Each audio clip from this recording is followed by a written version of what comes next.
Card presents Back Issue Bloodbath with your hosts, Andrew Young and Petula Neal. 3 words.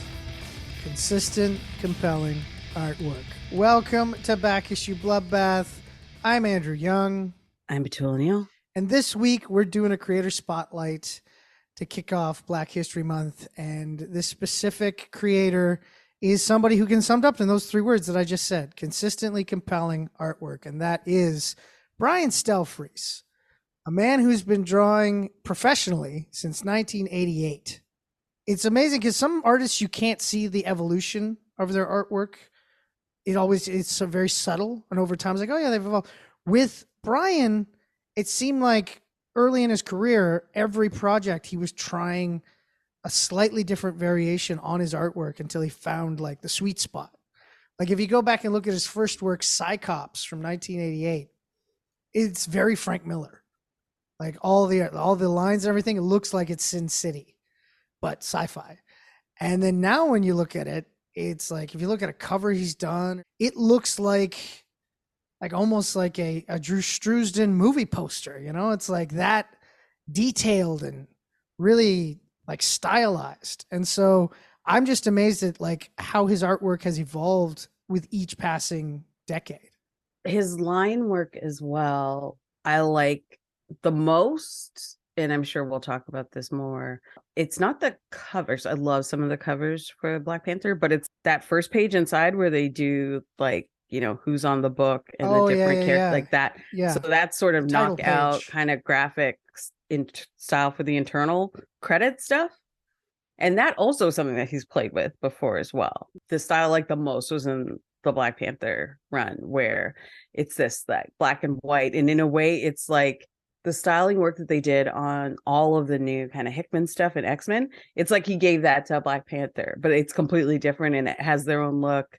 And they did continue and repeat it even after he wasn't doing the internal art on the books. He still kept doing not just the covers, but he would do that part as well. Yeah. I love that. I love that layout and the sort of taking those graphic elements that he did on the art in the early ones, where you have almost like geometric patterns to kind of show the tech and vibranium and how it's built into like fabrics and stuff, but then did that on that internal kind of cover page. Well, let's just quickly talk about the tech that you mentioned there for a second. Is that what I love is that when Brian was brought into Black Panther, he sat there and went, Wakanda is a country that is extremely technologically advanced, but has been living in basically a biosphere up until the 1960s. So the technology wouldn't have any Western influence whatsoever. So he looked at African culture and African history and looked at how would they advance certain, different uses of weapons and day-to-day stuff and everything, and then just built upon what he thought would be the evolution of that.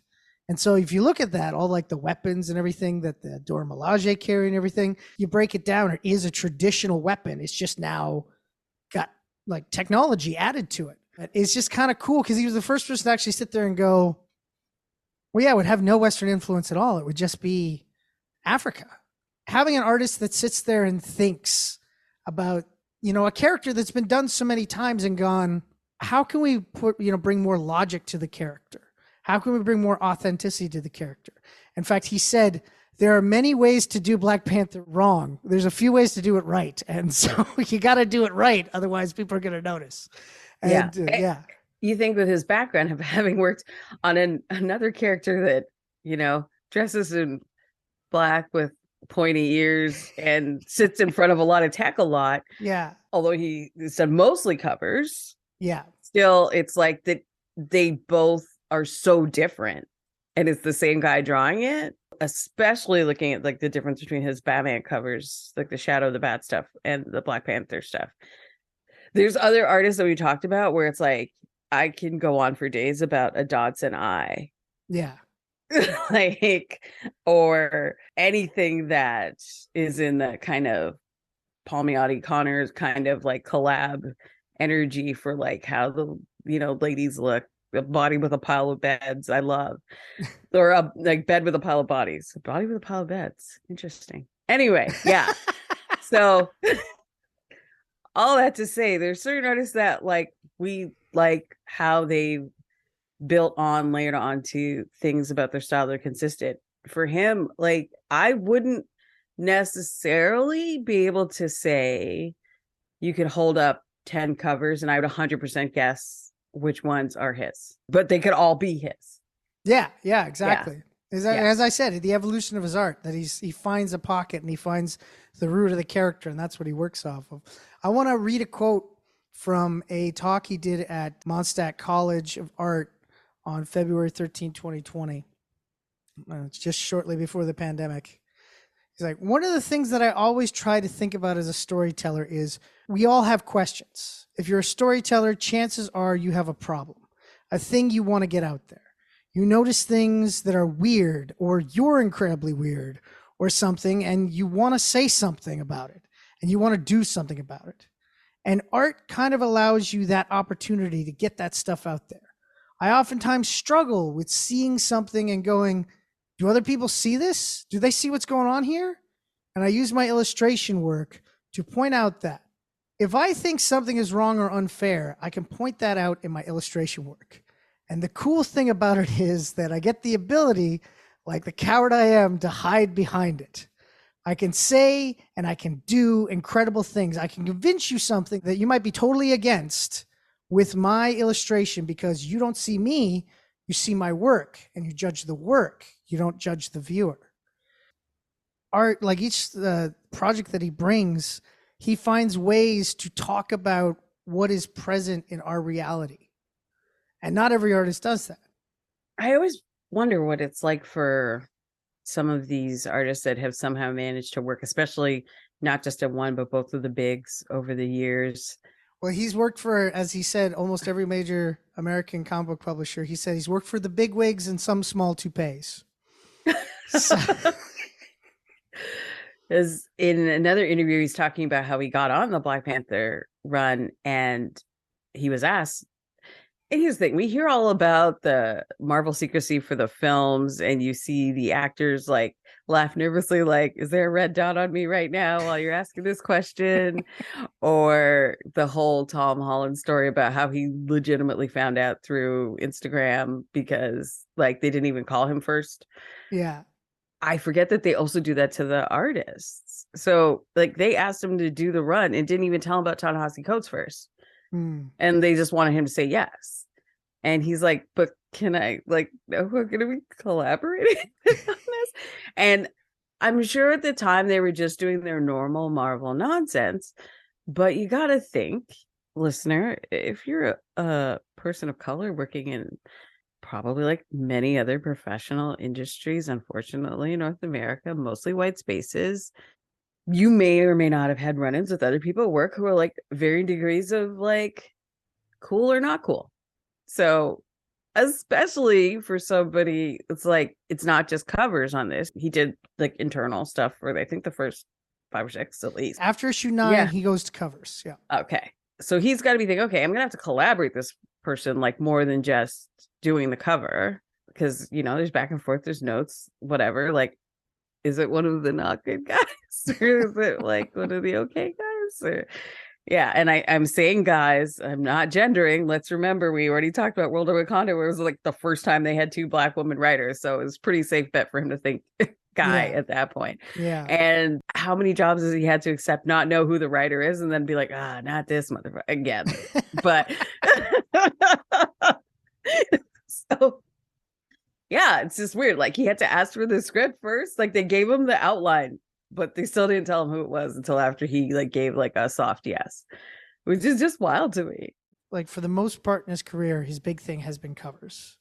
He's done over 50 covers for the Batman Shadow of the Bat series, which has kind of been like his kind of iconic stamp on the first half of his career. Before Black Panther, I think that's what he was best known for.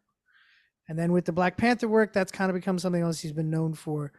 In between those times, though, he did a collaboration with Walt Simonson on, I don't know if you remember DC's weekly comics experiment that they did, where basically it was like every week, how many weeks was it? It was, let me see here. Yes, it was 12 issues that came out for 12 weeks. and they were published in 14 by 20 broadsheet format, deliberately similar to a Sunday newspaper comic section. And they had a fold in the middle, and each page was a different story. So it's like you'd have to get all 12 to get the complete story for each one of them. He did a collaboration with Walt Simonson. It was and this is such a crazy combo, The Demon and Catwoman. Catwoman is hired to steal an artifact from Jason Blood, not knowing that there's a ploy of Morgan Le Fay to regain her youth. So it kind of puts the Demon and Catwoman at odds with each other. Then, of course, there's the eventual team up and everything.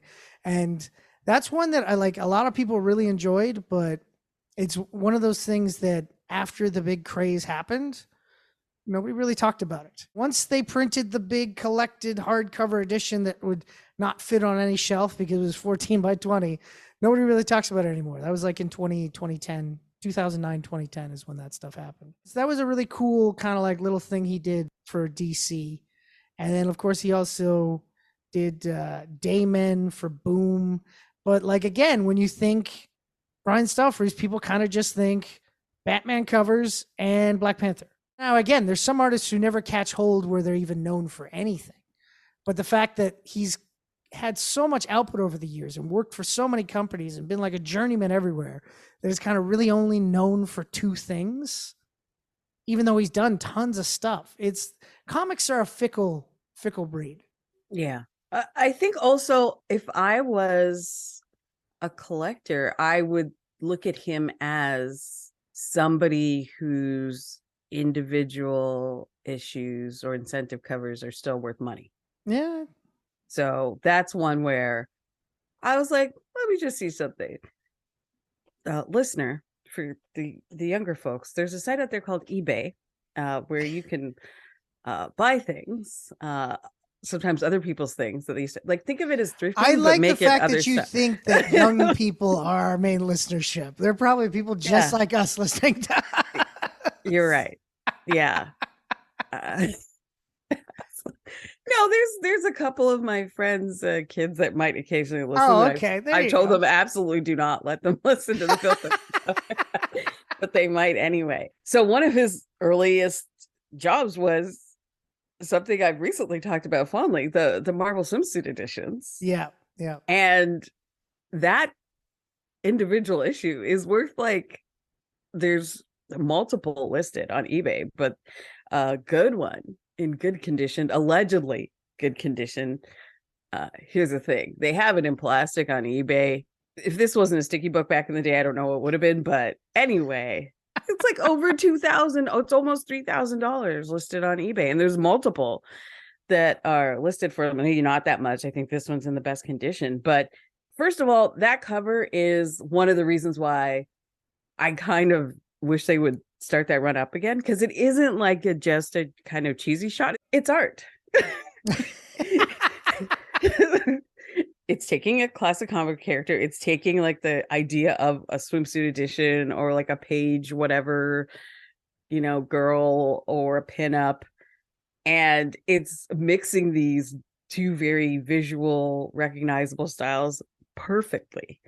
And the She-Hulk one is just chef's kiss. Like, I kind of, if they do a second season of She-Hulk, I definitely hope they have at least a nod to this cover in there, because it would just be, I mean, the show already gave every kitchen sink inside joke eye wink to everyone, but this would be ideal because this one's a classic, and you can't find this anywhere, listener. You'll just have to like Google and look at the cover, but it is a beautiful cover. But some of his other covers, like one of his hip hop variants from Black Panther, like his Miles Morales Spider-Man. You've heard me many times say I judge books by covers, and sometimes I'll just buy an issue of something and I may not even keep buying it physical or buy the rest of it.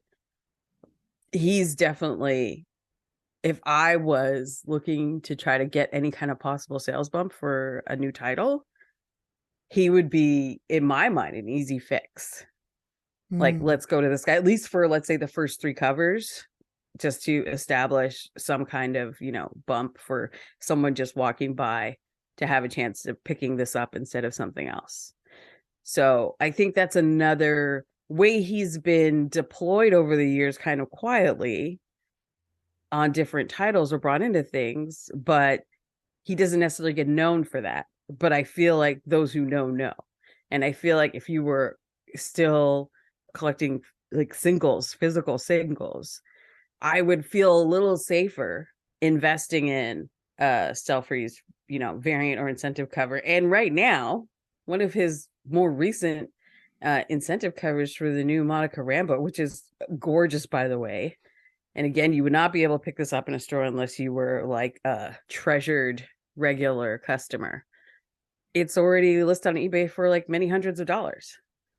It's like, yeah. So I think he's been deployed also quietly as this like variant cover guy. And this is like, you wouldn't see these, listener. Like variant covers you might see, but incentive covers, that's really only like comic stores get maybe one of those, and like they don't get them all the time. The idea is they got to order like 50 to get one and stuff like that. Yeah. They got to order 50 of the regular to get one incentive cover. Yeah. Yeah. Like I got an incentive cover once by mistake for something, and the store called to ask me to bring it back because they put that in my box by mistake instead of the actual cover. Yeah. And I didn't want to give it back. I did, but it hurt because it was so pretty. Yeah. When I was working at a comic shop, there was the Wolverine Origins series, not Origin, but Origins, where it was an ongoing series. And in the 5th issue, I think there was a cover where it's like Wolverine with the American flag painted on his face. There was an incentive cover with the Canadian flag painted on his face. And almost every guy that was getting that book on file was like, I want the incentive cover. He was like, the guy who owned the store was like, listen, we're going to have to do a raffle. Yeah. Like you want to buy another 30 copies? Yeah. You want to buy 30 copies to get it. Sure. Yeah. You have to truly love what you do to, I think, also make that part of your whole thing, because you're drawing these beautiful covers and only a certain amount of people are going to see them. Especially now, because they usually don't use the incentive covers as the ones that are listed on digital and other things. Sometimes when it's exactly the same, but it's just like a different paper stock. But for the most part, some of those covers, like you don't even get to ever see them. I can see a Stelfreeze work being used as an incentive. Totally.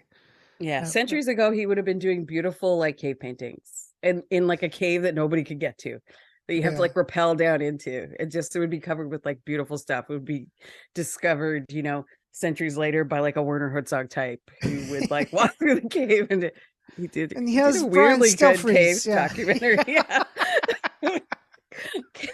But yeah, this sort of figure just creating these beautiful stories with just covers in many cases, and just pounding them out over the years. I just wonder what it's like in his mind. Is his mind just half finished concepts like it, or is everything new?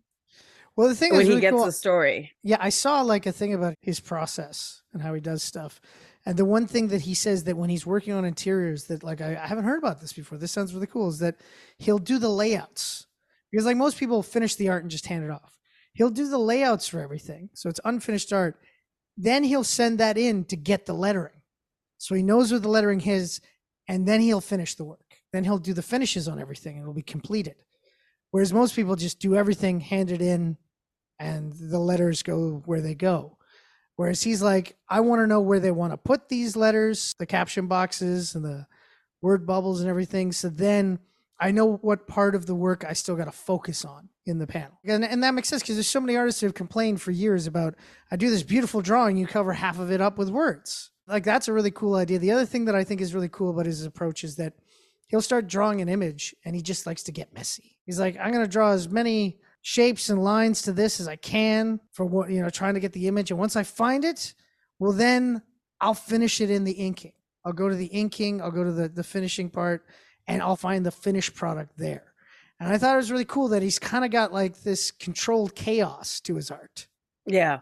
I definitely noticed that in that early Domino run he did. And there's some of the fighting panels, and a Domino can get real messy because so many artists, I think, try to convey the chaos of her luck-based power. So it very much looks less choreographed, even though these are stills. It definitely, oh, this is just happening. Like this is just coming in from like the next panel, this element, this bullet, this alligator, this explosion. For her, the eye stamp, it's like this is the anchored element, and then everything else around Yeah. in the panel is just like haps. Like it's just wild. Everything else is going on. And you sort of see that consist. So it kind of helps you place her in the middle of a lot of male-least type battles that happen to a Domino character, because she's always going to get away because luck. And you just look for that eye patch and limbs. And it's a nice anchoring point throughout. Totally. Like when I was reading the first few pages of that, I was like, I'm not sure how I feel about this style. But like once I sort of hooked onto her eye, I was like, okay, I can get where she is in this.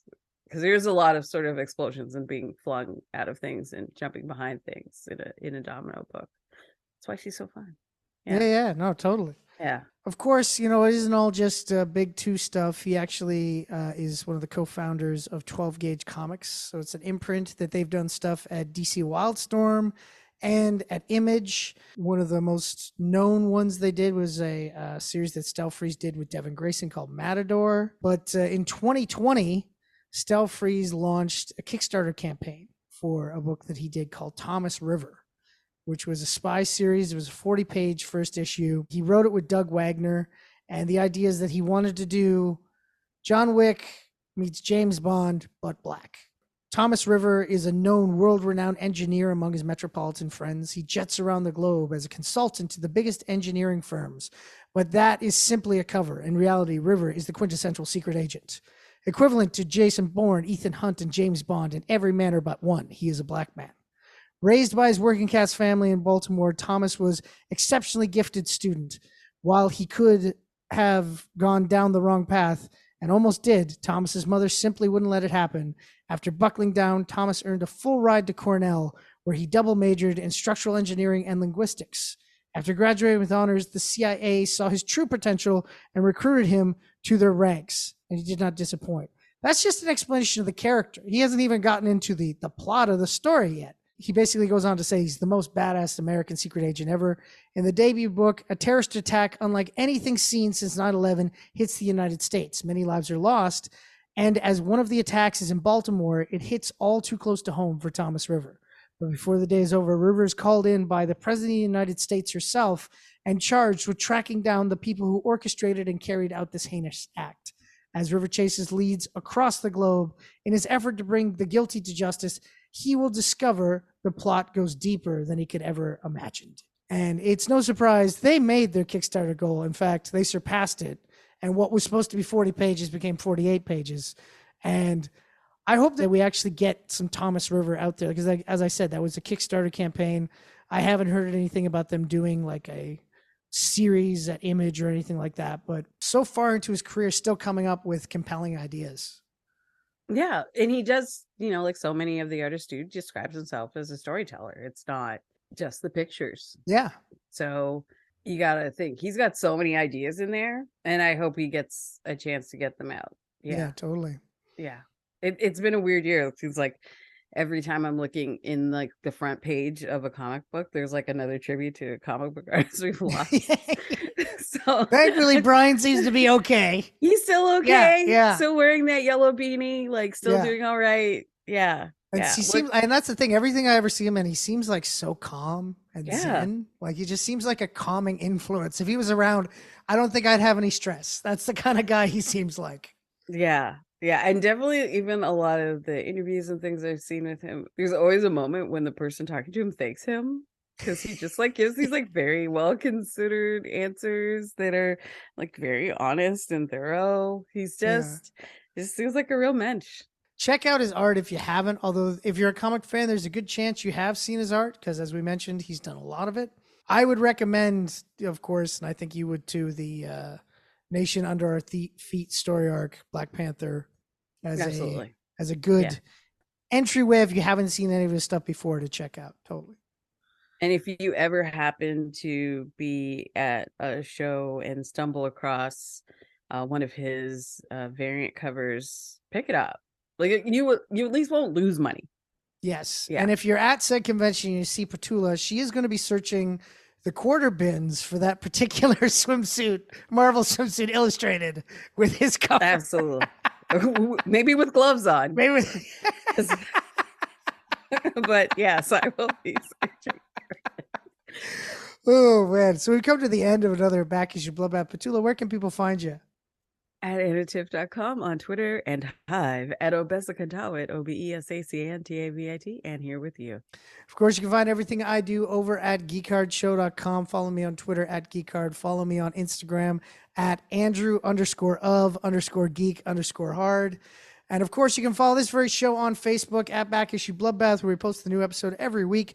But of course, the easiest way to make sure you don't miss an episode is to subscribe to us on wherever you get your podcasts. Whatever platform, be it the iTunes, the Apple Podcast, Google Podcast, Stitcher, Tuned In, Spotify, wherever it is. Sign up there, subscribe, give us all the stars you can, say nice things, and then go out into the world and say nice things to each other, because it's important to give out the good energy that you want to get back. This has been Back Issue Bloodbath. I've been Andrew Young. I've been Petula. Have yourself a good